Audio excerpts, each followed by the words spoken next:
Welcome to four sides TV. దక్షిణాదిన BJP పాగా వేయడానికి సిద్ధపడుతుందా? మేజర్గా దక్షిణ రాష్ట్రాలైనటువంటి తెలంగాణ, ఆంధ్రప్రదేశ్, కర్ణాటక, కేరళ, తమిళనాడు ఈ రాష్ట్రాలలో పట్టు సాధించడానికి బీజేపీ విశ్వ ప్రయత్నాలు చేస్తున్నారు. ఇందులో భాగంగానే ఈ ఏడాది ఏప్రిల్ మాసంలోనే అమిత్ షా ఒకసారి తమిళనాడుకు వచ్చారు.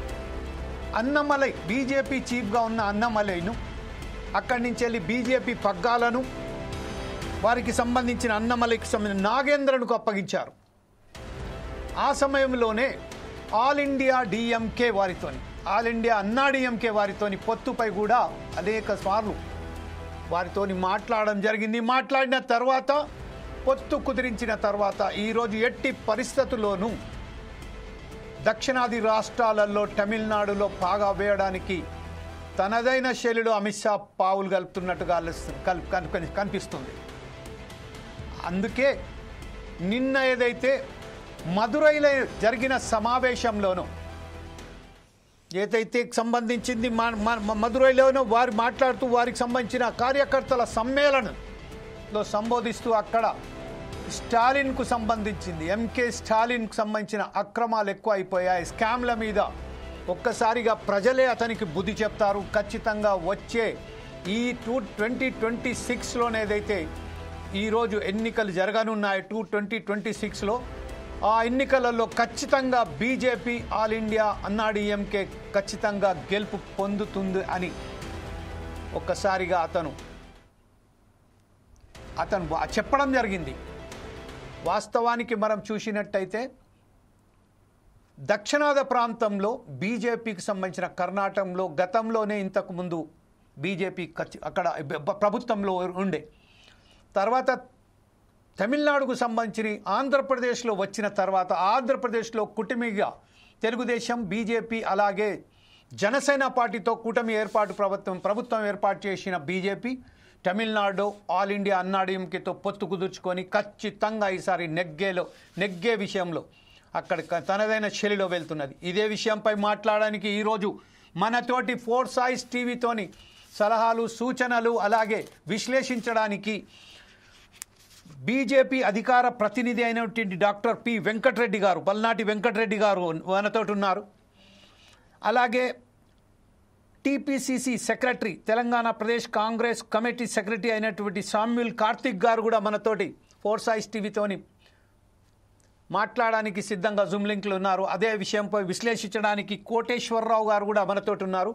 మరి కొద్దిసేపట్లో కొలుపుల అమరేందర్, బీఆర్సీ అధికార ప్రతినిధి అయిన కొలుపుల అమరేందర్ గారు కూడా మనకి జరుగుతారు. ఫస్ట్ ఒకసారి మనం బీజేపీ వెంకటరెడ్డి గారి దగ్గరికి వెళ్దాం. వెంకటరెడ్డి గారు, ఈరోజు నిన్న ఏదైతే మదురైలో కార్యకర్తల సమ్మేళనాన్ని ఉద్దేశించి ఒక్కసారిగా మాట్లాడుతూ ఏదైతే తమిళనాడులో స్టాలిన్ చేస్తున్న అక్రమాలు ఎక్కువైపోయాయి, ఉష్కకు సంబంధించింది ఇసుక కుంభకోణం ఏదైతే ఉన్నదో కానీ, లిక్కర్ స్కామ్ ఏదైతే ఉన్నదో కానీ, అలాంటి అన్ని స్కామ్లలో ప్రజలే సరి అయిన పద్ధతిలో స్టాలిన్కు గద్దె దిస్తారు.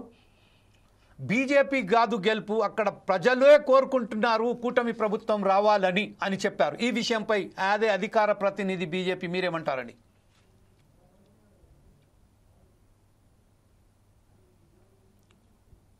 వెంకటరెడ్డి గారు వినపడుతుందా? సార్ వినపడుతుంది, మాట్లాడండి సార్. జమీల్ గారు, ముందుగా మీకు అలాగే ఫోర్ సైడ్ టీవీ ప్రేక్షకులకు ప్యానెల్లో ఉన్న కోటేశ్వరరావు గారికి, కార్తిక్ బాయ్కి, తర్వాత అమరేంద్ర గారికి నమస్కారం.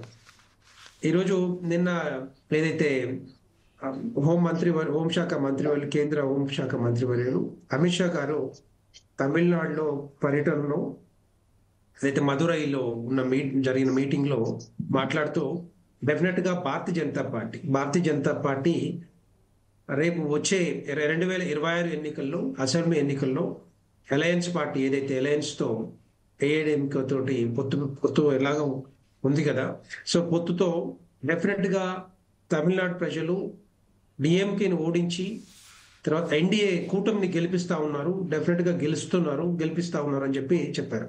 ఎందుకంటే చాలాసార్లు భారతీయ జనతా పార్టీ అంతకుముందు రాష్ట్ర అధ్యక్షులు అన్నమలయ్య గారు కానీ, అన్నమలయ్య గారు ఆల్మోస్ట్ ఒక 3 years బాగా కష్టపడ్డారు, అగ్రెసివ్ గా వర్క్ చేశారు, విగోరస్ గా వర్క్ చేశారు.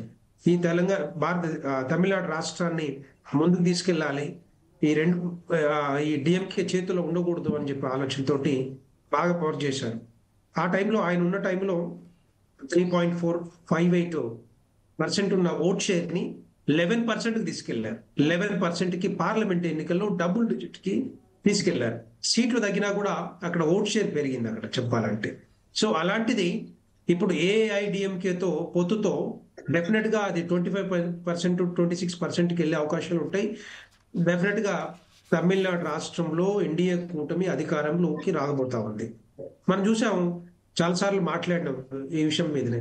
డిఎంకే ప్రభుత్వం వాళ్ళ కరప్షన్ ఎందుకంటే డిఎంకేలు ఉన్న వాళ్ళు ఇప్పుడు కాదు, 2004 నుంచి 2014లో ఎవరైతే కేంద్ర మంత్రులుగా పనిచేశారో డిఎంకే మంత్రులు, వాళ్ళు 2G స్కామ్ 3G స్కామ్లు ఏవైతే స్కామ్లు ఉన్నారో వాళ్ళు ఎప్పుడున్నా కూడా, ఏ టైంలో ప్రభుత్వంలో ఉన్నా కూడా, ఇటు రాష్ట్రంలో కానీ అటు కేంద్ర ప్రభుత్వంలో కానీ కరప్టెడ్ పార్టీస్ లా, కరప్టెడ్ లీడర్స్ లాగా మారిన మాట వాస్తవం. సో అలాంటిదే ఇప్పుడు న్యూట్రిషన్ స్కామ్ దగ్గర 425 కోట్లు, అది పేద ప్రజలకు ఇవ్వాల్సిన న్యూట్రిషన్ పక్కదారి, ఎందుకంటే అది కేంద్ర ప్రభుత్వం నిధులు 425 కోట్లు, అవి కేంద్ర ప్రభుత్వం ఇచ్చిన నిధుల్ని ప్రైవేటు కంపెనీస్ కి ఇచ్చి దాన్ని దారి మళ్ళించారు. రెండవది లిక్కర్ స్కామ్, మననే కొంత కోర్టులో ఇష్యూ కేసు వచ్చింది, లిక్కర్ స్కామ్ లో కూడా జరిగిందని చెప్పి బయటకు వచ్చింది. తర్వాత మూడవది మీరు ఇంతకుముందు అన్నట్టుగా ఏదైతే శాండ్ స్కామ్ ఉందో 3,600 కోట్ల రూపాయలు, దాంట్లో కూడా స్కామ్ జరిగింది. పేద ప్రజలకి మరి ఇది శాండ్ దొరకట్లేదు అని చెప్పి అక్కడే తమిళనాడు ప్రజలందరూ కూడా మొత్తుకుంటా ఉన్నారు. సో ఇలాంటి చాలా స్కామ్లు ఉన్నాయి. ఎట్టి పరిస్థితుల్లో డిఎంకే ప్రభుత్వం ఫెయిల్ అయిపోయింది, ప్రభుత్వం నడపడంలో ఫెయిల్ అయిపోయింది. దాని ప్రత్యామ్నాయంగా ఎన్డీఏ కూటమి వైపు భారతీయ జనతా పార్టీ ఏఐడిఎంకే వైపు చూస్తా ఉన్నారు అని చెప్పి నిన్న అమిత్ షా గారు చెప్పారు. అది నిజం, వాస్తవం అది చెప్పాలంటే. సో ఇప్పుడు కొత్త రాష్ట్ర అధ్యక్షులు నరేంద్రన్ గారు వచ్చిన తర్వాత ఇంకా బలోపేతం చేస్తా ఉన్నారు. ఎట్టి పరిస్థితుల్లో దక్షిణాది రాష్ట్రాల్లో 2026 ఎన్నికల్లో తమిళనాడు రాష్ట్రంలో ఎన్నికలు జరుగుతా ఉన్నాయో, ఆ రాష్ట్రంలో ఎన్నికలు జరిగితే ఆ రాష్ట్రంలో గెలుపు దిశగా మేము పోతా ఉన్నాం. అదే విధంగా అక్కడ నుండి ఆంధ్రప్రదేశ్ కానీ లేకపోతే రేపొద్దున తెలంగాణ రాష్ట్రంలో కూడా మేము అధికారంలోకి రాబోతామని చెప్పారు. అది క్లియర్, వాస్తవం అది అంతా కూడా. ఎందుకంటే సంవత్సరాల కొద్దిగా ఈ పార్టీలు చేస్తున్న అభివృద్ధి శూన్యం అని చెప్పి అన్ని పార్టీలు చెప్తా ఉన్నాయి. ఇప్పుడు ఇటు తెలంగాణ రాష్ట్రమే కాదు, అటు ఆంధ్రప్రదేశ్ రాష్ట్రం కాదు, లేకపోతే అంతకుముందు ఇప్పుడు తమిళనాడు రాష్ట్ర డిఎంకే ప్రభుత్వం గారు పూర్తిగా ఫెయిల్ అయ్యని చెప్పేసి మార్పు రావాలి, మార్పు కోరుకుంటా ఉన్నారు మరి దక్షిణాది రాష్ట్రాల ప్రజలు కూడా. సో ఇవి కుటుంబ పాలనలో నిమగ్నం అయిపోయి మొత్తం టోటల్ గా మరి ఆ అభివృద్ధిని కానీ సంక్షేమ పథకాలను కూడా హరిస్తున్న ఈ పార్టీలు అని చెప్పేసి తమిళనాడు ప్రజలు అనుకుంటున్నారు. కాబట్టి మరి ఈ రోజు ఓట్ షేర్ పెరుగుతా ఉంది, భారతీయ జనతా పార్టీ వైపు చూస్తా ఉన్నారు.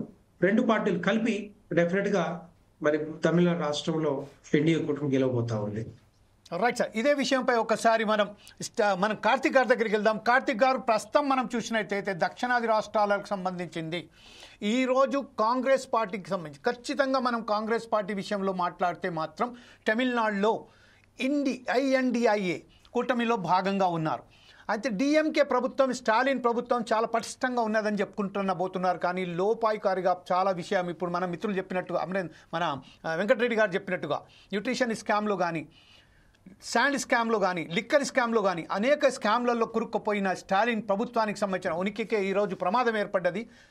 తమిళనాడు ప్రజలు ఎవరైతే ఉన్నారో ఖచ్చితంగా డిఎంకేని వచ్చే ఎన్నికలలో ఒడగొట్టి ఎన్డీఏ ప్రభుత్వాన్ని తీసుకురావడానికి వారు తహతలాడుతున్నారని చెప్పారు. జోష్యం కూడా చెప్పారు. ఈ విషయంపై అదే అధికార ప్రతినిధి, చీఫ్ సెక్రటరీగా మీరేమంటారండి? గుడ్ ఆఫ్టర్నూన్ అండి. Very good. అయితే ఈ రోజు అంటే బీజేపీ వాళ్ళు మాట్లాడడానికి ఏమైనా మాట్లాడవచ్చు. అది అయితే గతంలో కూడా 2014లో కూడా దేశ ప్రజలందరినీ కూడా ఇట్లా మోసం చేసే గద్దెనెక్కినటువంటి వీళ్ళు ఈ రోజు వరకు కూడా ఎన్నికల్లో చెప్పినటువంటి హామీని ఎన్ని నెరవేర్చారు అని అంటే లెక్క పెట్టి చూస్తే ఒక్కటి కూడా నెరవేర్చలేదు. ఇంతకుముందు మాట్లాడుకుంటూ అన్నగారు మాట్లాడుకుంటూ 2G స్పెక్ట్రమ్ 3G స్పెక్ట్రమ్ అని స్పెక్ట్రమ్ గురించి మాట్లాడినారు. సార్ నేను ఈ విషయం ఒక్కసారి అడుగుతా. 2G స్పెక్ట్రమ్ 3G స్పెక్ట్రమ్ ఈ స్పెక్ట్రమ్ కేసులు కాంగ్రెస్ పార్టీ అధికారంలో ఉన్నప్పుడు ఈ కేసులు కట్టినాం కదా, మరి వాళ్ళ క్లీన్ చిట్ వచ్చింది కదా. ఈరోజు ఎవరి హయాంలో క్లీన్ చిట్ వచ్చింది? మా హయాంలో క్లీన్ చిట్ వచ్చిందా? బీజేపీ హయాంలోనే కదా వాళ్ళ క్లీన్ చిట్ వచ్చింది. సో ఏంటంటే ప్రభుత్వం వాళ్ళు కేవలం అధికారం దక్కించడం కోసము రెండు విషయాలు చేస్తారు. ఏంటంటే బట్ట కాల్చి మీనేసి మసంటిస్తారు. అది నిజము అబద్ధమని తుడుచుకోవడానికి ప్రభుత్వము ఆ పార్టీలు దాని వెనుక పోతూ ఉండి అభివృద్ధి అనే దానిపైన ఫోకస్ చేయకుండా దారి మళ్లించి డైవర్షన్ అనేది ఒకటి పట్టుకున్నారు వాళ్ళు. లేదు అంటే మతాల పేరు మీద చిచ్చు పెడతారు. చిచ్చు పెట్టి అక్కడి నుంచి అధికారాన్ని దక్కించుకునే ప్రయత్నాలు చేస్తారు. కాబట్టి ఎప్పుడైనా సరే ఈ దేశంలో బాగుపడింది రాష్ట్రాలు, ముఖ్యంగా తమిళనాడు కానీ సౌత్ ఇండియా కానీ తర్వాత నార్త్లో చాలా రాష్ట్రాలు కానీ ఏవైనా రాష్ట్రాలు కొంత అభివృద్ధిలోకి వచ్చినాయి అంటే అది కేవలం కాంగ్రెస్ పార్టీ హయాంలోనే. కాబట్టి ఈరోజు వాళ్ళు ఏదో శాండ్ మాఫియా అని, శాండ్ స్పెక్ట్రమ్ అని, ఇంకోటి బ్యూటిషియన్ అని, న్యూట్రిషన్ అని ఇవన్నీ చెప్తున్నారు కదా.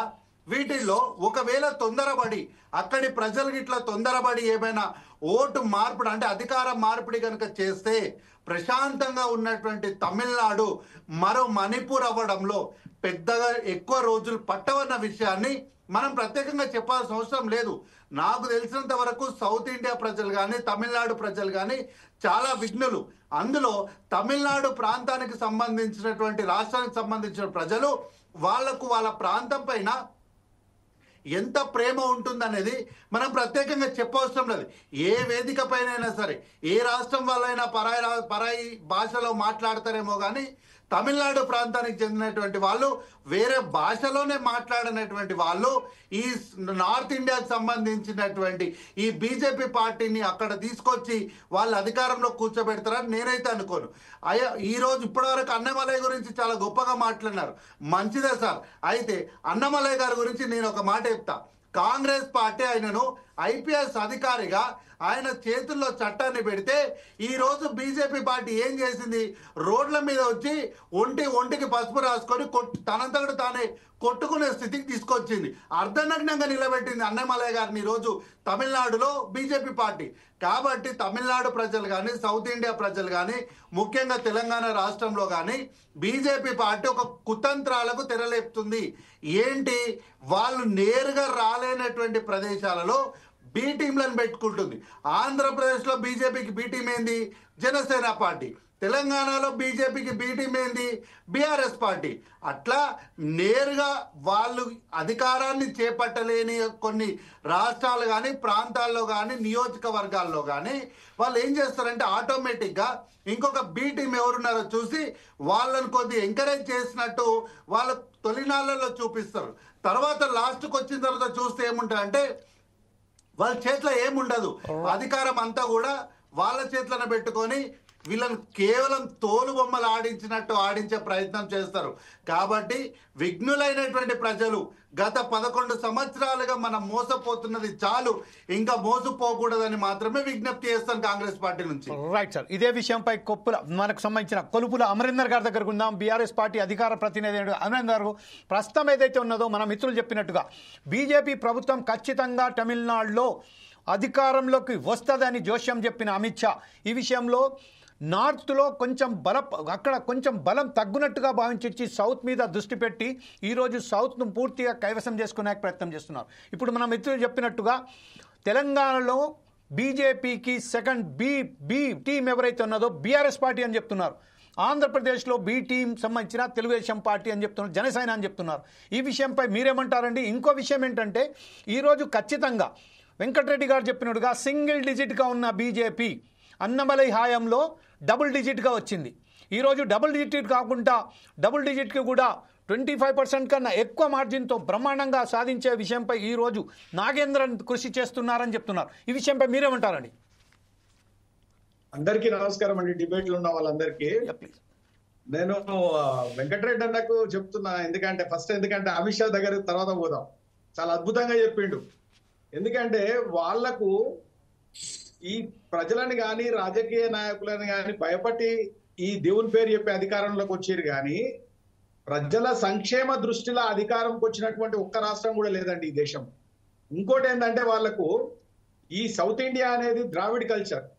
పెరియర్ రామస్వామి అనే వ్యక్తి ఒక గొప్ప రూపకల్పన చేసి వాళ్ళని ద్రావిడులను ఏకం చేసి వాళ్ళ భాషని వాళ్ళ బలం ఇచ్చినటువంటి గొప్ప వ్యక్తిని పట్టుకొని అక్కడ పోయి ఈయన నేను మారుస్తా అన్నాడు. ఇంకోటి ఏం చెప్తున్నా అంటే ఈ భారతదేశంలో మొత్తంలో అన్నిటికంటే ఎక్కువ దేవాలయాలు ఉన్నటువంటి హిందూ దేవాలయాలు ఉన్నటువంటి రాష్ట్రం ఏదైనా ఉందంటే తమిళనాడు. ఎందుకంటే నేను తమిళనాడు మొత్తం తిరిగి చూసిన. అయినప్పటికీ వీళ్ళని ఎందుకు దగ్గరికి రాణిస్తలేడంటే వాళ్ళకు ఒక కల్చర్ ఉంది, వాళ్ళకు ఒక సిస్టమ్ ఉంది, వాళ్ళకు ఒక పద్ధతి ఉంది. వీళ్ళు పోయి మేము చేస్తామంటే వీళ్ళు రెండు విధాలుగా చేస్తారు జమీల్ భాయ్ గారు. ఎందుకంటే వీళ్ళు సమర్థులే, నేను ఒప్పుకుంటా. ఎందుకంటే ఇవాళ ఆంధ్రప్రదేశ్ లో కూడా ఈ రాజకీయాల మార్పు చెందిందంటే ఏదో కూటమి చెందింది, లేకపోతే జనసేన వచ్చింది, చంద్రబాబు నాయుడు వచ్చింది, అదే దుర్మార్గం ఇది కాదు. అప్పుడు ఆయన ఉన్నటువంటి సుజనా చౌదరి గారిని, డబ్బులున్న సుజనా చౌదరి గారిని, బ్యాంకులు ముంచిన సుజనా చౌదరి గారిని, సీఎం రమేష్ గారిని అప్పుడు దెబ్బ కొడితే వాళ్ళని రాజ్యసభకు ఒక పద్ధతి ప్రకారంగా తీసుకొని ఈడీ దాడులు చేసి వాళ్ళ మీద కేసులు పెట్టి వాళ్ళని లోబర్చుకున్న తర్వాత వీళ్ళంతా వాళ్ళ ఫైనాన్షియల్ సిస్టమ్ మీద అంతా దెబ్బ కొట్టిన తర్వాత ఇదొక రూపకల్పన చేసి వాళ్ళు దిగుతారు.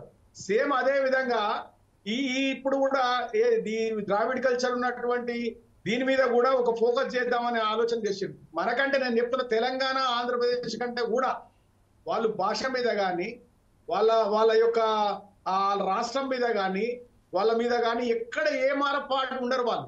ఎందుకంటే ఈ భారతదేశం మొత్తం హిందీ మాట్లాడాలన్నప్పుడే వాళ్ళు వ్యతిరేకించినటువంటి వాళ్ళు. ఈ దేశంలో ఎక్కడ వ్యతిరేకించలేదు.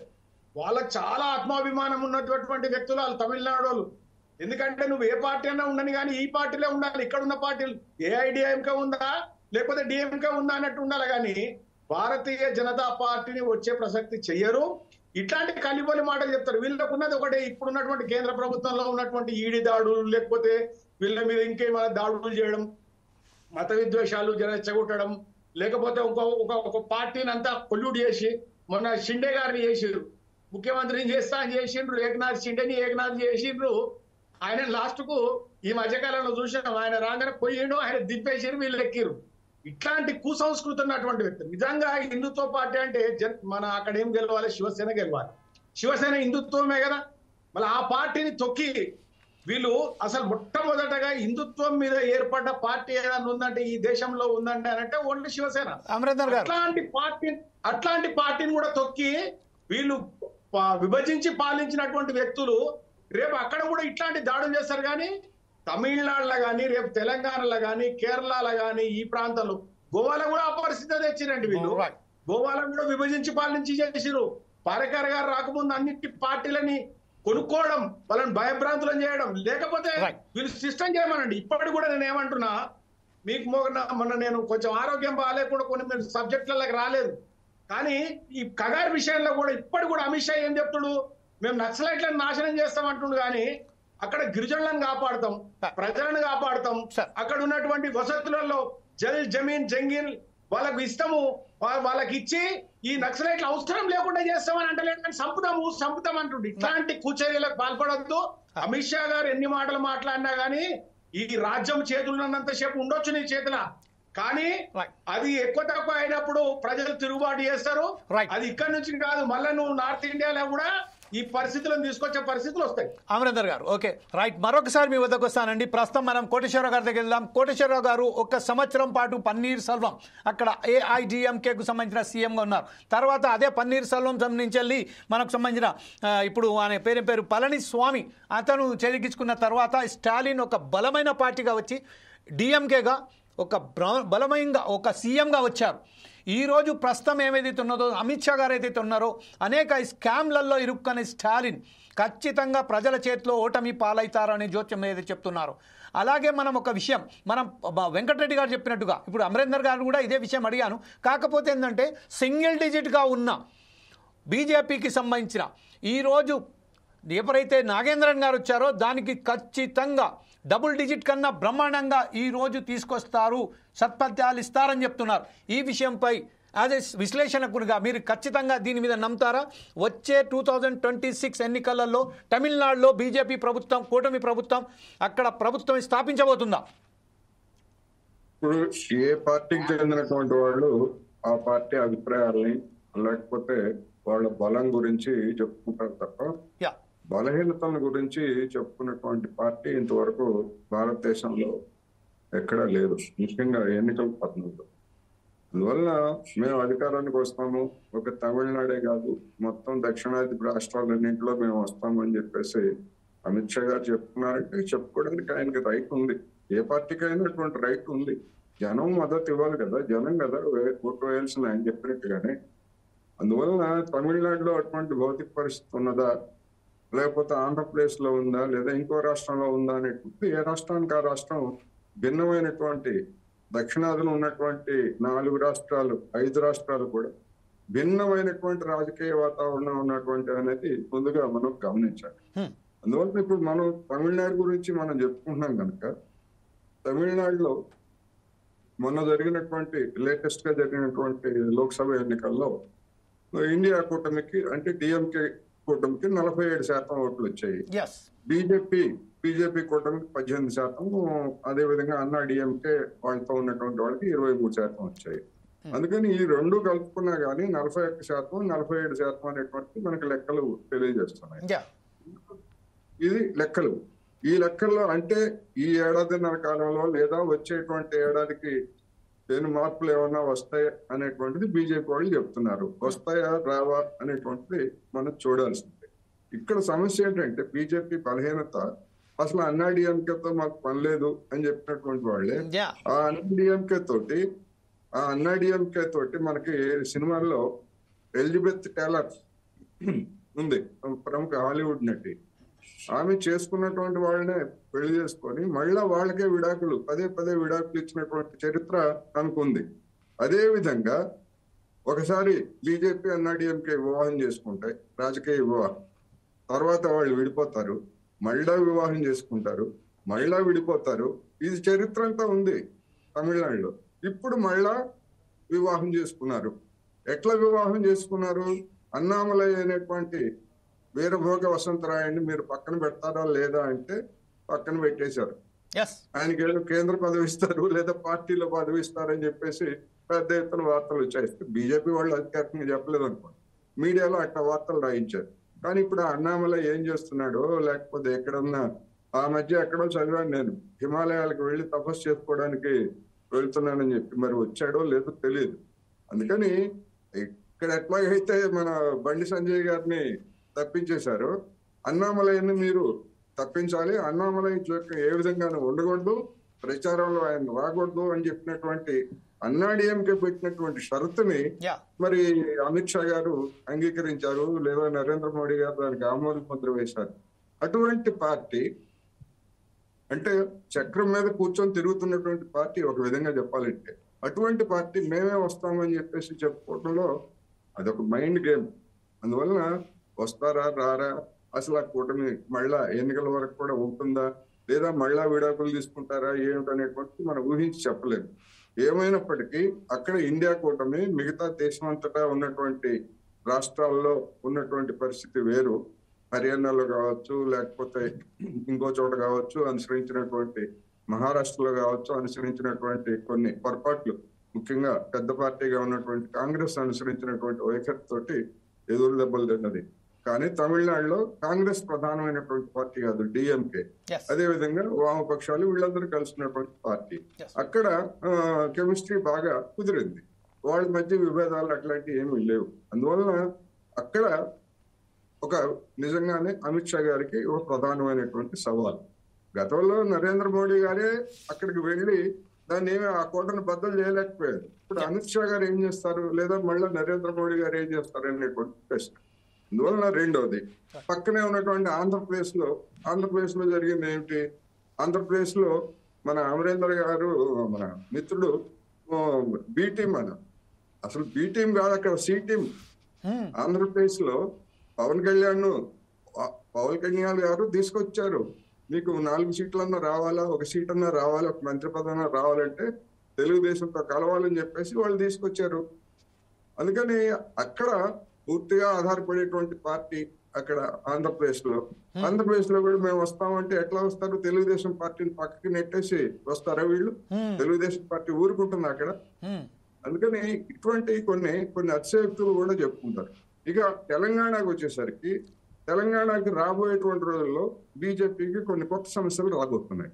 ఏమిటి అంటే, ఇప్పటి వరకు కృష్ణా జలాల పంపిణీ అనేటువంటిది దానికి ఒక విధంగా దాన్ని ఏం చెప్పాలో తెలియనటువంటి పరిస్థితుల్లో అది ఉండిపోయింది ఇప్పుడు.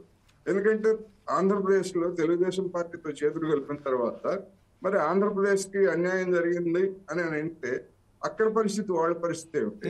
ఇక్కడ తెలంగాణకి న్యాయం చేయాలంటే ఇక్కడ పరిస్థితి ఏమిటి? ఇరకాటం, ఒక విధంగా ఇరకాటం. రెండోది, అన్నిటికంటే ముందు రాబోయేటువంటి రోజుల్లో పనకచెర్ల ప్రాజెక్ట్ అనేటువంటిది బీజేపీకి ఆంధ్రప్రదేశ్ లోనేమో వాళ్ళు సమర్థిస్తారు, తెలంగాణలోనేమో మరి వీళ్ళు ఏం చెప్తారో తెలియదు. మొన్న కిషన్ రెడ్డి గారు జాగ్రత్తగా ఏంటంటే ఇంకా మేము డిపిఆర్ చూడలేదు, చూసిన తర్వాత మాట్లాడతాం అన్నారు. డిపిఆర్ చూసినా చూడకపోయినా అది బీజేపీకి ఒక ఇబ్బందికరమైనటువంటి పరిస్థితిని సృష్టించేటువంటి అవకాశం ఉన్నది. వీటన్నింటినీ తట్టుకొని, అందులోనూ నరేంద్ర మోడీ ప్రాభవం తగ్గిపోయింది మొన్నటి ఎన్నికల్లో, 2024 ఎన్నికల్లో ఆయన బలం ఏమిటో బలహీనత ఏమిటో వెల్లడైన తర్వాత జనం అదే మాదిరి బీజేపీ ఏం చెప్తే అది నమ్మి ఓట్లేస్తారని నేనైతే అనుకోవట్లేదు. ఏమైనా ఒక పొలిటికల్ గేమ్, ఒక రాజకీయ పార్టీగా క్లెయిమ్ చేసుకోవచ్చు, దానికి ఏమి తప్పేం లేదు. కానీ జనం ఏ మేరకు నమ్ముతారు అనేటువంటిది సమస్య. కేరళకు వచ్చేసరికి లవ్ జిహాద్, శశిధరూర్కి లవ్ జిహాద్ వాళ్ళ విసిరారు. మరి ఆ శశిధరూర్ మరి ఆ ముసలి హీరో మరి ఏం చేస్తాడు ఏమిటి? ఆయన ఉన్న సీట్ కూడా పోగొట్టుకుంటాడా, లేకపోతే దానిలో చేరి ఏం చేస్తాడు? చూసాం గతంలో మెట్రోమ్యాన్ శ్రీధరన్ వీరభోగ వసంతరాయుడు అని చెప్పేసి ఎక్కడా లేని విధంగా ఆయన ముఖ్యమంత్రి అభ్యర్థిని ప్రకటించి హడావుడి చేశారు. ఇప్పుడు వాళ్ళకి శశిధరూర్ కనిపిస్తున్నట్టున్నారు. లవ్ జిహాద్ అది పనిచేస్తుందా లేదా అనేటువంటి మనం చూడాలి. రైట్ సార్, ఇదే విషయంపై ఒకసారి వెంకటరెడ్డి గారు వెంకటరెడ్డి గారు ప్రస్తుతం ఏదైతే మన మిత్రులు కోటేశ్వరరావు గారు చెప్పినట్టుగా ఏదైతే దక్షిణాది రాష్ట్రాలకు సంబంధించి వచ్చే అన్ని విధాల ఉత్తరాది ప్రాంతాలలో కూటమి ప్రభుత్వం వేరు, ఎన్డీఏ కూటమి వేరు. కానీ ఎప్పుడైతే దక్షిణాది ప్రాంతాల్లో తమిళనాడు ప్రస్తుతానికి చూస్తే మాత్రం ఖచ్చితంగా అక్కడ వామపక్షాలు చాలా బలంగా ఉన్నాయి. అలాగే కాంగ్రెస్ కూడా బలం లేనప్పటికీ ఖచ్చితంగా డిఎంకేతో కలిసి ఉన్నదని చెప్తున్నారు. ఏఐడిఎంకే ఒత్తిడి మరక్కే అన్నమలైని తప్పించి అక్కడ నాగేంద్రన్ అనే మనకు సంబంధించిన ఆయన పేరేం పేరండి నైనార్ నాగేంద్రన్ను అక్కడ నియమించారని చెప్తున్నారు. ఈ విషయంపై ఎంతవరకు కరెక్ట్? ఇంకో విషయం ఏంటంటే అనేక సమస్యలతో బీజేపీ ఈరోజు సతమవుతున్నది. బీజేపీ అంటే చాలామంది తమిళనాడు ఒక డిఫరెంట్ కల్చర్, దాన్ని ప్రతి ఒక్కరూ ఒప్పుకోక తప్పదు. వారికి సంబంధించిన హిందీ భాషలో వాళ్ళు చాలా వ్యతిరేకించారు. మమ్మలను అనవసరంగా హిందీ రుద్దొద్దన్నారు. అలాగే నీట్ విషయంలో కూడా వాళ్ళు చాలా స్పష్టంగా మాట్లాడారు. ఈ విషయాలను అన్ని తట్టుకోగలిగి అమిత్ షా ఈ రోజు అయితే చెప్పారో, జోషం చెప్పారో, ఖచ్చితంగా వచ్చే ఎన్నికలలో మరి స్థాపించబోతున్నాము అన్నారు. అయితే ఎవరండి ముఖ్యమంత్రి ఫేసు? ఇప్పుడు కరెక్ట్గా ఒక విషయం చెప్పాలంటే ఎవరిని ముఖ్యమంత్రి ఫేస్గా పెట్టదలుచుకున్నారు బీజేపీ? జమీల్ గారు, సార్, ఇప్పుడు తమిళనాడు రాష్ట్రంలో మనకు తెలుసు ప్రతి 5 సంవత్సరాలకు ఒకసారి ప్రభుత్వం మారుతూ ఉంటది. ఒకసారి డిఎంకే ప్రభుత్వం, రెండోదేమో ఎన్డీఏ ప్రభుత్వం. ఎప్పుడు జరుగుతూనే ఉంది రెండు మధ్యలో. ఇప్పుడు డిఎంకే ప్రభుత్వం ఉంది, దాని మీద తమిళనాడు ప్రజలు విరక్తి చెందిర్రు. ఎట్టి పరిస్థితుల్లో దీన్ని మార్చాలని ఆలోచన ఉంది. స్టాలిన్ ఏమంటాడు? You cannot defeat the DMK అని అంటున్నాడు. డిఎంకేని ఎన్డీఏ కూటమి కాదు, అక్కడున్న ప్రజలు ఓడిస్తా ఉన్నారు. ఆల్రెడీ విరక్తి చెందిర్రు. మరి వాళ్ళు సాటిస్ఫాక్టరీగా లేరు వాళ్ళు. అందుకని ఎట్టి పరిస్థితుల్లో అక్కడ ప్రభుత్వం మారుతుంది, ఎన్డీఏ ప్రభుత్వం వస్తూ ఉంది.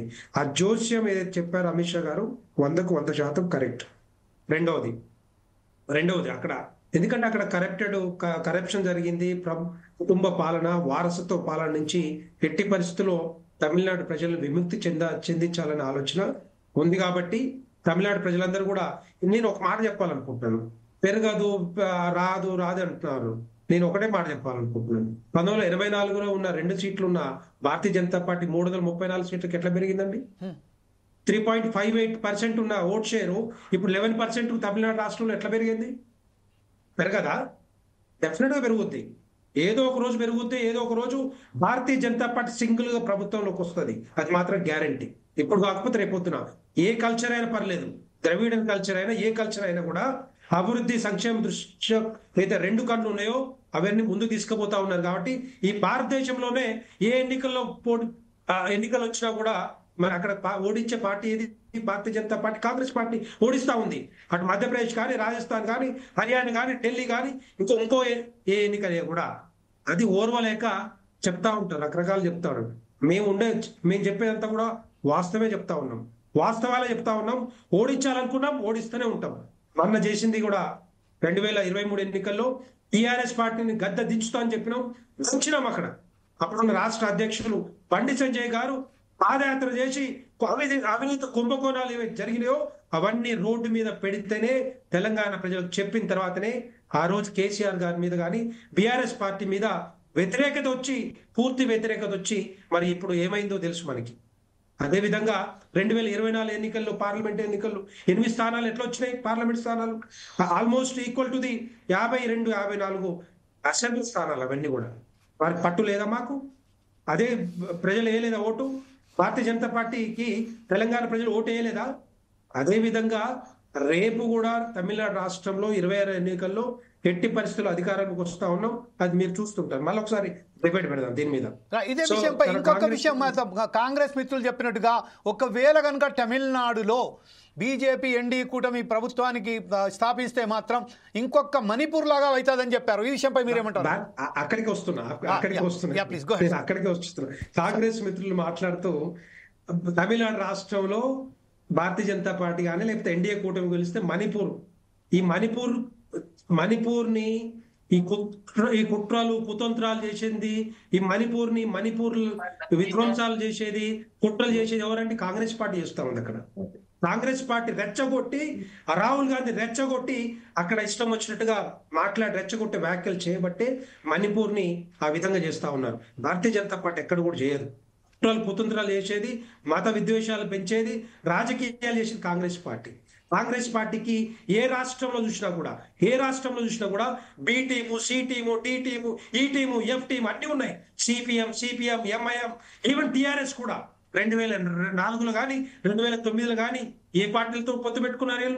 ఈ తెలంగాణ రాష్ట్రంలో టిఆర్ఎస్ తో పొత్తు పెట్టుకోను కాకుండా 2009లో టీపీతో పొత్తు పెట్టుకున్నారు. సిద్ధాంతానికి వ్యతిరేకంగా కలిసి పోటీ చేసింది ఎవరు ఇక్కడ? సిపిఐ, సిపిఎం, టీడీపీ, ఎంఐఎం, తర్వాత కాంగ్రెస్ పార్టీ 2009లో పోటీ చేసింది. తెలంగాణ రాష్ట్రంలో తెలంగాణ ప్రజల్ని మరి మోసం చేయడానికి కాదా వీళ్ళు చేసేది? ఎన్ని టీములతో పనిచేస్తా ఉన్నారు? సో ఇవన్నీ కూడా తమిళనాడు రాష్ట్రంలో కూడా జరిగేది కదే. వీళ్ళకి సీట్లు రావు, ఓట్లు రావు ఎక్కడ కూడా. దానికోసమే వీళ్ళు పనిచేస్తా ఉన్నారు.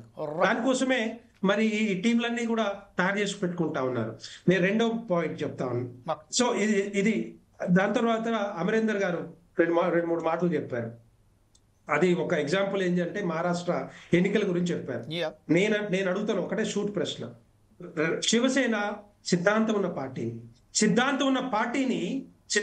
పార్టీని విడగొట్టింది ఎవరు? విడగొట్టి రెచ్చగొట్టి ఆయన ముఖ్యమంత్రి చేస్తా అని చెప్పింది ఎవరు? కాంగ్రెస్ పార్టీ. ఎన్సీపీ కాదా? ఈ రెండు కాదా? స్వార్థ రాజకీయ ప్రయోజనాల కోసం చేసింది కాదా? వాళ్ళు కదా ఏకనాథ్ షిండేని బయట పంపించింది. వద్దు అంటే వాళ్ళతో పొత్తు పెట్టుకొని ముఖ్యమంత్రి అవుతాడా మరి ఆయన? అది అమలు చేసేది ఎవరు చేస్తున్నారు ఇక్కడ కుట్రలు కుతంత్రాలు?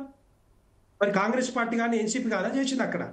సో నేను ఏమంటున్నా అంటే సిద్ధాంతం ఉన్న పార్టీలను కూడా విడగొట్టేది ఈ పార్టీలే. అది రెండవది. మూడవది, ఆపరేషన్ కగారు గురించి కూడా ఒక మాట చెప్పారు. ఆపరేషన్ కగారు ఎన్ని సంవత్సరాలంటే పోరాటం నాకు అర్థం కాదు. ఎన్ని సంవత్సరాలు పోరాటం? నక్సలైట్లు, సిపిఎం, సిపిఐ లీడర్లు, మిగతా లీడర్లు అంతా కూడా మంచి వాళ్ళ పిల్లల్ని వాళ్ళు ఇచ్చుకుంటారు, విదేశాలకు పంపించుకుంటారే. మరి పేద ప్రజలు, బీద ప్రజలు, ఎస్టీలు కానీ ఎందుకంటే అంత కష్టపడాలి నాకు అర్థం కాదు. మనం బతకట్లేమా?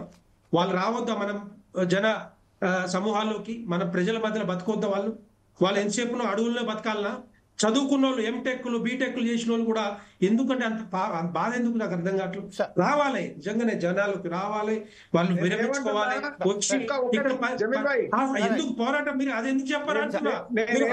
చెప్పారు ఆ మాట మీరు ఎందుకు చెప్పలేకపోతున్నారు? మీరు టిఆర్ఎస్ ప్రభుత్వంలో కనీసం మరి ఆతో చర్చలు జరిపిరా? ఎందుకు జరపలేదు? ఒక్కరి చెప్పలేదండి మేము. నేను let me talk.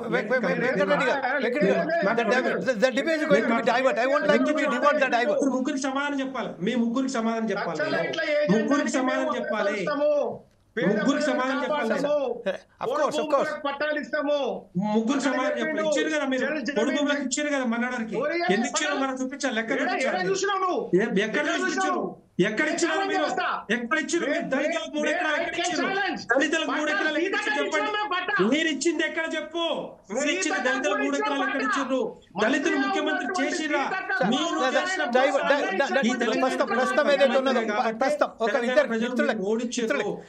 మీరు చెప్పేదాన్ని వాస్తవాలు నేను ఒక విషయం ఏంటంటే వెంకటరెడ్డి గారికి ఉమరేద్ గారికి ఒకే విషయం నేను కోరుకున్నాడు.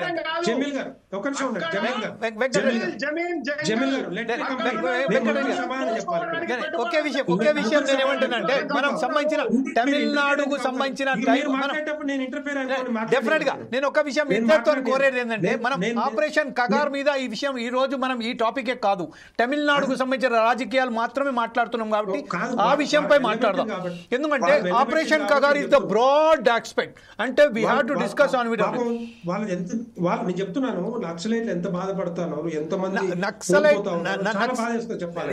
అదే విషయంపై లేకపోతే నక్సలైట్లు కానీ రెండు వైపులా కూడా కోల్పోతా ఉన్నారు, ఎంతో మంది చనిపోయారు పాపం. అది వాళ్ళది యాక్చువల్ గా వాళ్ళ ఎంత క్లోజ్ చేయాల్సిందే, ఎందుకంటే వాళ్ళంతా కూడా జన సమూహాలకు వచ్చి మంచి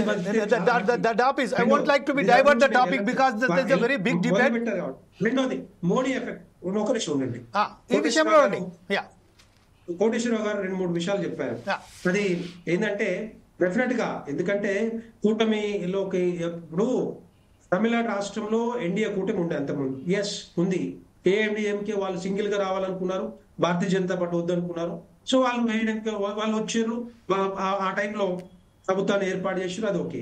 వాళ్ళు మళ్ళీ కావాలనుకున్నప్పుడు ఏ రాష్ట్రంలో అయినా కూడా మిగతా పార్టీలు కావాలనుకున్నప్పుడు మరి పొత్తు పెట్టుకుంటే తప్పే ఉంది. మిగతా పార్టీలు కూడా అదే పొత్తు పెట్టుకుంటాయి కదా. డెఫినెట్ గా ఏదైతే రాష్ట్రానికి కావాల్సిన మరి అభివృద్ధి కానీ సంక్షేమం దృష్ట్యా డెఫినెట్ గా పొత్తు పెట్టుకునే అవకాశాలు ఉంటాయి. పొత్తు పెట్టుకుంటారు, పోటీ చేస్తారు, గెలుస్తారు, రేపొద్దున అధికారంలోకి వస్తాం. డెఫినెట్ గా అది ప్రభుత్వంలోకి వస్తాం, అది ఎన్డీఏ కూటమి ఎక్కడైనా సరే, అది మాత్రం అది తప్పదు. మూడో పాయింట్, కేరళలో కూడా ఓట్ షేర్ పెరుగుతా ఉంది. కేరళలో కూడా వచ్చే అవకాశాలు ఉంటాయి. డెఫినెట్ గా దాన్ని కూడా మేము భారతీయ జనతా పార్టీ, ఎందుకంటే ఒక నార్థన్ స్టేట్ లో కాదు, ఈ తమిళనాడు రాష్ట్ర ఈ సదరన్ స్టేట్స్ లో కూడా అన్ని రాష్ట్రాల్లో భారతీయ జనతా పార్టీ ప్రభుత్వం రావాలనుకుంటున్నారు, భారతీయ జనతా పార్టీ గెలిపించాలనుకుంటున్నారు.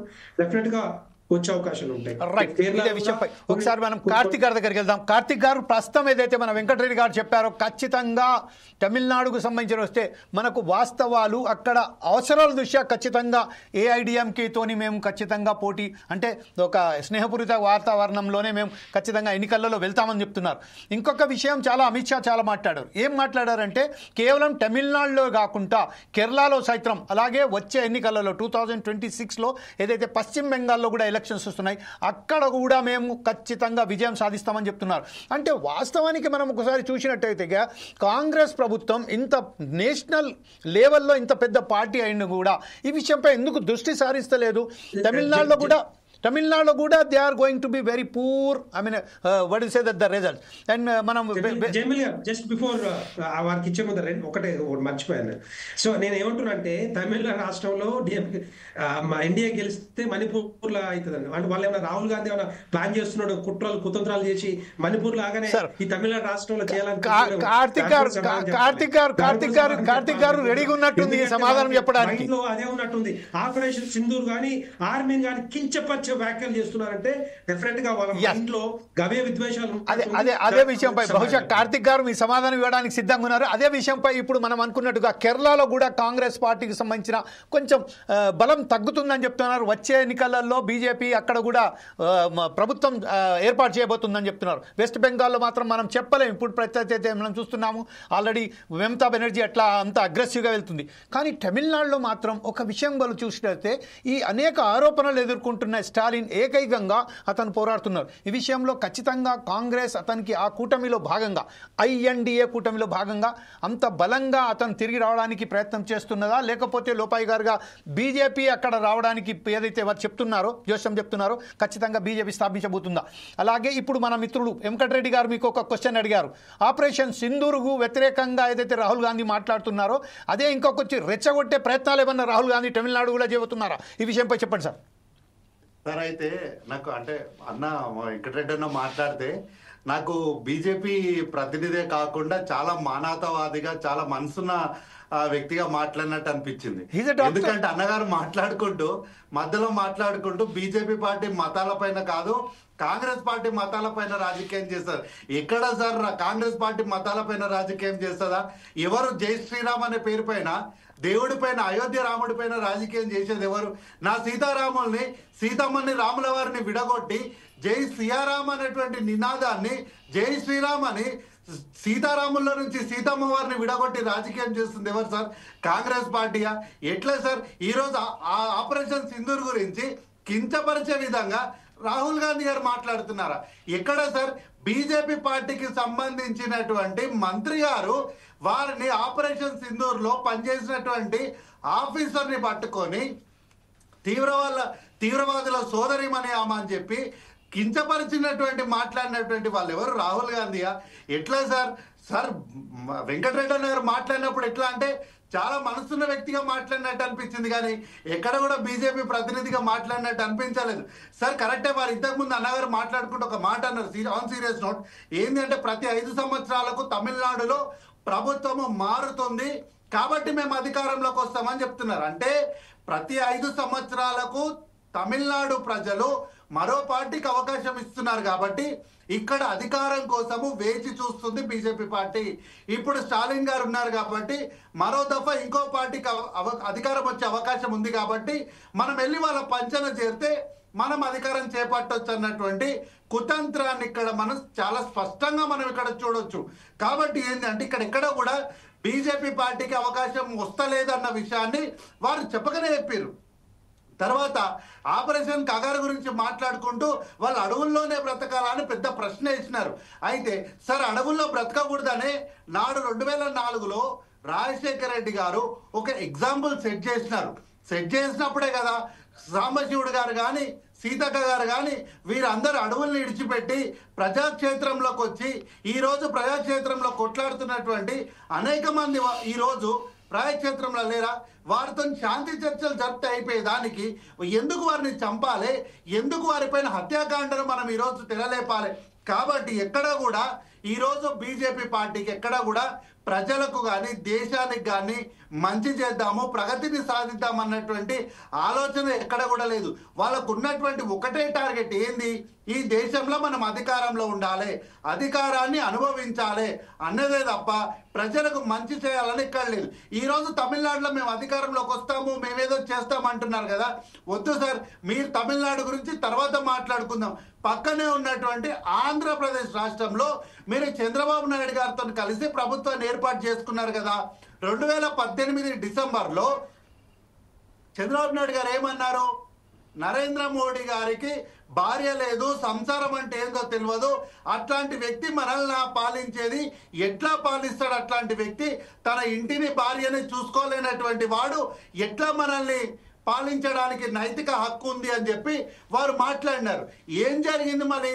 2019లో ఇన్ని మాటలు మాట్లాడినటువంటి వీళ్ళు ఎందుకు కొన్ని రోజులు కాగానే ఎట్లా మరి వీళ్ళందరి మధ్యలో సమయోచితం కుదిరింది? ఎట్లా 2024కు వచ్చేసరికి వీళ్ళంతా ఒకటైనారు, మళ్ళీ ఎన్నికలకు పోయినారు? కాబట్టి ప్రజలు కూడా ఓటు వేసేటప్పుడు ఒక ప్రశ్న అడగాలి. సార్ మీరు 2018లో అంటే బీజేపీ పార్టీ ఎక్కడైనా సరే అలయన్స్లోకి పోయినప్పుడు సార్ మీరు గతంలో పొత్తు పెట్టుకున్నారు కదా, మరి ఆ పొత్తు ఎందుకు విడిపోయింది? ఆ రోజు మీరు ఒకరిపైన ఒకరు ఆరోపణలు చేసుకున్నారు కదా, మరి ఈ రోజు ఎట్లా ఒకటైనారు? ఈ రోజు మంచోళ్ళు ఎట్లా అయినారని చెప్పి ఈరోజు ప్రశ్న అడగాలి ప్రజలు కూడా.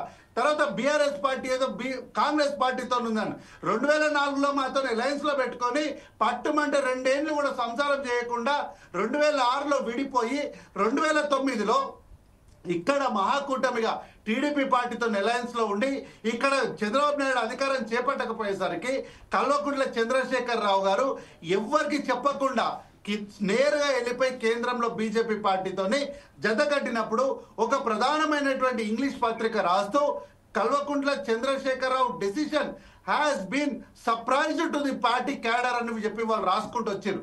కాబట్టి ఎప్పుడు కూడా కాంగ్రెస్ పార్టీ అధికారంలో ఉన్నా అధికారంలో లేకపోయినా ప్రజల సంక్షేమం కోసము దేశ ప్రగతి కోసం పనిచేస్తుంది. వీళ్ళు ఏదో ఈరోజు మణిపూర్లో రాహుల్ గాంధీ గారు కుట్రలు లేపుతున్నారు. మరి మీ ఇంటెలిజెన్స్ వ్యవస్థ ఏం చేస్తుంది సార్? ఏం చేస్తుంది మీ ఇంటెలిజెన్స్ వ్యవస్థ? అంటే మీరు ఎక్కడో ఒప్పుకుంటున్నారు కదా మీ భద్రతా విభాగం అనేది మీ దగ్గర సరిగా లేదు, పూర్తిగా ఫెయిల్ అయిపోయినారన్న విషయాన్ని మీరు ఒప్పుకుంటున్నట్టే కదా.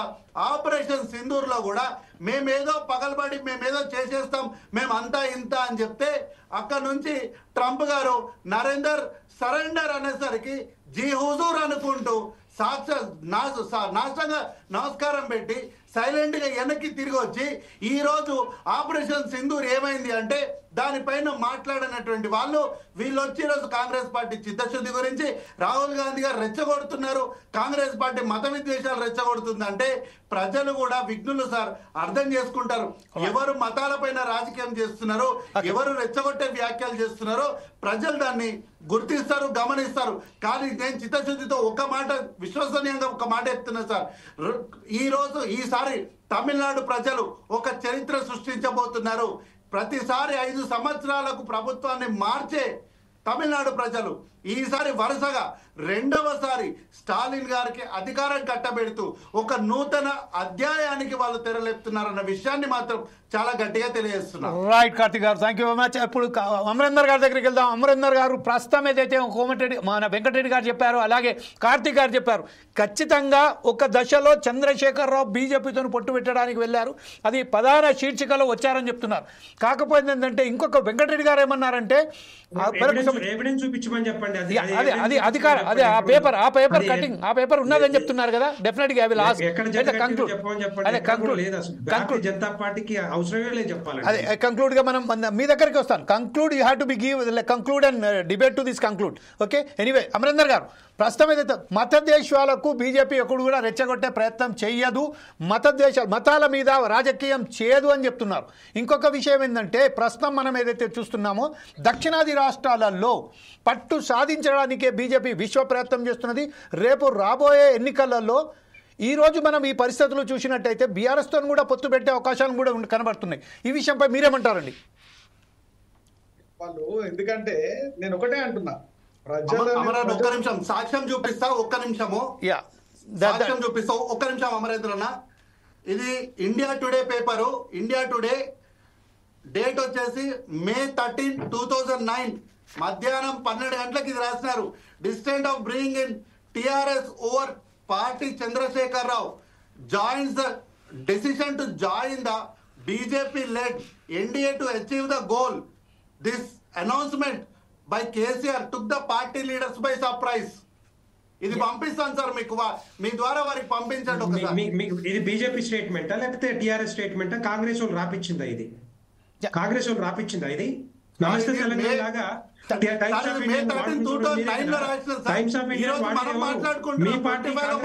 రాహుల్ గాంధీ ఇదంతా కూడా తప్పుడు వ్యాఖ్యలు చేసేది ఎవరు? ఇదంతా కూడా రాపించేది ఎవరు?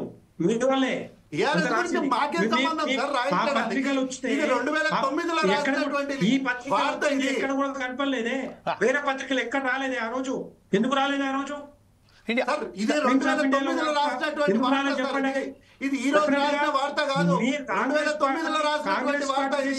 కుట్రలే ఇవన్నీ కూడా, వాళ్ళు ఇచ్చే స్టేట్మెంట్స్ ఇవన్నీ కూడా డెఫినెట్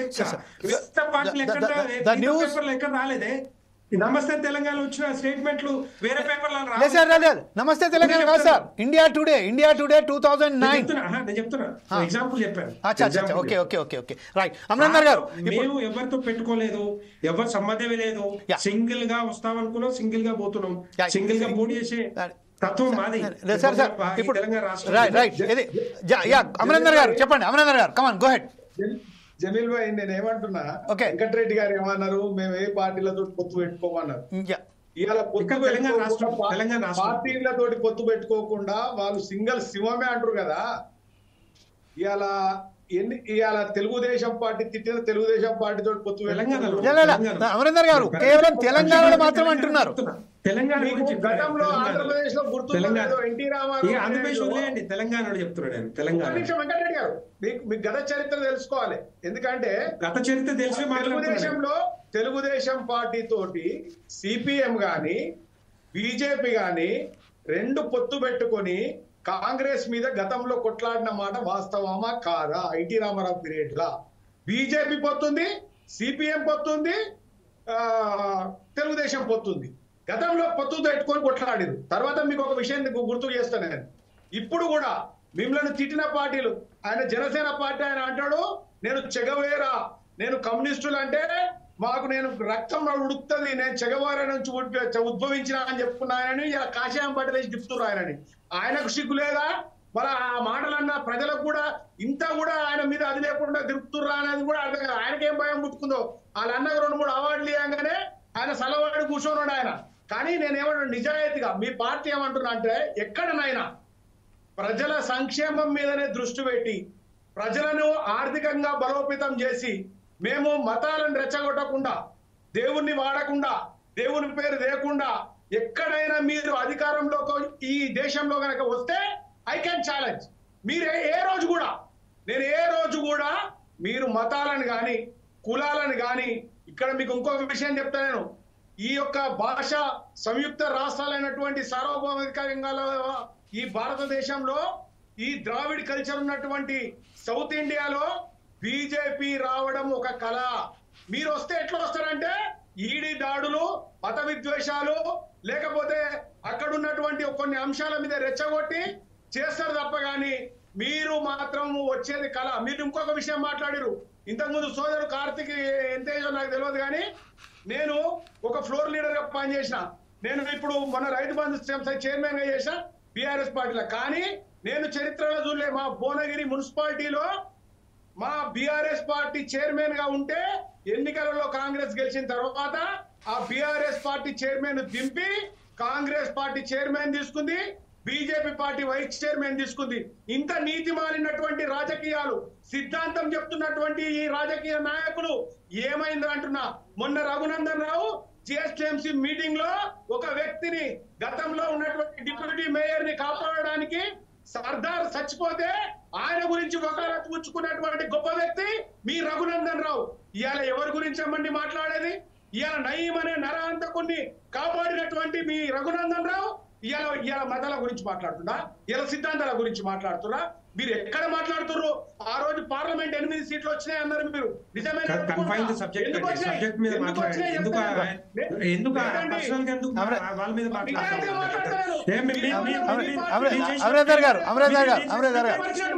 మీరు ఈ తెలంగాణ రాష్ట్రాన్ని సర్వనాశనం చేసినవారు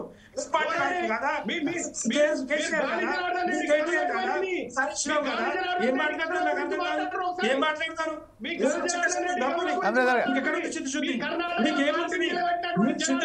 తెలంగాణ రాష్ట్రంలో మీ పార్టీని ఓడించింది ఎవరు? భారతీయ జనతా పార్టీ ముందుకు వస్తే భారతీయ జనతా పార్టీ పార్లమెంట్ స్థానాలు ఎందుకు గెలిచింది? లేకపోతే రాముడు లేకుండా, మతం లేకుండా, సిద్ధాంతం లేకుండా, మత విద్వేషాలు లేకుండా ఇక్కడెక్కడైనా మీరు రాజకీయాలకు వస్తే గుళ్ళు కూడగొట్టకుండా, గోపురాలు కూడగొట్టకుండా, హత్యలు చేయకుండా ఎక్కడైనా రాజకీయాలకు వస్తే నేను రాజకీయాలలో ఉండా. కానీ ఈ మత విద్వేషాలు రెచ్చగొట్టకుండా మీరేంది ప్రజాక్షేమం చేయండి. నేనేమంటున్నా, నేను మళ్ళా టాపిక్ డైవర్ట్ చేస్తున్నా అంటలేను. మీరు కగార్లో కూడా గిరిజనులను కాపాడుండ్రి, మేము హామీ ఇర్రి, మేము అక్కడ ఉన్నటువంటి భూములు కానీ గనులు కానీ మేము ముట్టుకోము, ఎవరికి దారదత్తం చేయము, మీకు అవసరం ఉన్న రోడ్లు వేస్తాము, 100 ఫీట్ల రోడ్లు అవసరం లేదు మీకు, 1000 ఫీట్ల రోడ్లు అవసరం లేదు మీకు అని చెప్పి మీకు కావలసినవి మేము వనరులు చేస్తాము, పేద ప్రజల యొక్క కడుపు నింపుతాము, విద్య, వైద్యము, విజ్ఞానము మీకు అందిస్తామని చెప్పండి. మీ నక్సలైట్లతోటి మీకు అవసరం లేదు, మేమే ప్రజలలో ఉంటాము, మేము ప్రజారాజ్యం సృష్టిస్తాము అని చెప్పండి. కానీ కనిపించిన వాళ్ళని, వాళ్ళకి సహాయం చేసిన వాళ్ళని, మేము నక్సలైట్లని, చర్చలకు వస్తున్న వాళ్ళని మేము చంపుతాము. ఆ చర్చలు ఆపమన్నోడేమో ఆ తీవ్రవాదులతోటేమో పొత్తు పెట్టుకొని ఆడనేమో ఆపుతారు. వాడేమో మనకు చుట్టమయ్యేట్టుగా అని అక్కడనేమో ఆపుతారు, ఇక్కడనేమో వాడిని కాలుస్తాము, సంపుతాము, పట్టుకొని కాలుస్తాం అని అంటే ఇది ఎంతవరకు సమంజసం? రేపు అట్లాంటి రాజకీయాలు చేస్తే మీకు దేశం మొత్తం వెళ్తుండొచ్చు, నేను కాదన్నా, కానీ అది మాత్రం ప్రజాస్వామ్యం అయితే కాదు. భారత రాజ్యాంగం అంబేద్కర్ ఇచ్చినటువంటి విలువలతో కూడినటువంటి అంశాలను తీసుకురావాలి. ఇవాళ గాంధీని కూడా గాడ్సే పక్కన చేర్చి గాంధీని కూడా మొక్కుతున్నారు, మళ్ళీ తెల్లారి లేస్తే గాడ్సే వాదులంతా గాంధీని తిడుతున్నారు, గాంధీని తిడుతున్నారు. రేపు అంబేద్కర్ కూడా తిట్టించేంత సంస్కృతి మీ దగ్గర ఉన్నది అయ్యా. మీరు దేనికైనా సిద్ధమే, మీరు దేనికైనా కానీ మీరు కరెక్ట్ గానే అనుకుంటారు, మీరు కరెక్ట్ గా చేస్తారు. హింసాయుతం లేకుండా, మత విద్వేషాలు లేకుండా, ఈ సామ్రాజ్యవాదము లేకపోతే ఒక హిట్లర్ చేసినటువంటి నియంత పరిపాలన చేయకుండా ప్రజాస్వామ్యబద్ధంగా ఎన్నికలలో నిలబడండి. మీరు బి టీంలు, సి టీంలు, ఈ టీంలు అంటారు, అందరితో పొత్తు పెట్టుకుర్రు. మీరు ఇండియన్ గెలిచి ఇండియన్ పెట్టుకుర్రు, తర్వాత గోవాలో పెట్టుకుర్రు. మీకు కూడా పార్టీలు ఉంటాయి. ఇండియా కూటమి నితీష్ కుమార్ ఏమన్నా మీకు చుట్టామా? అమరేందర్ గారు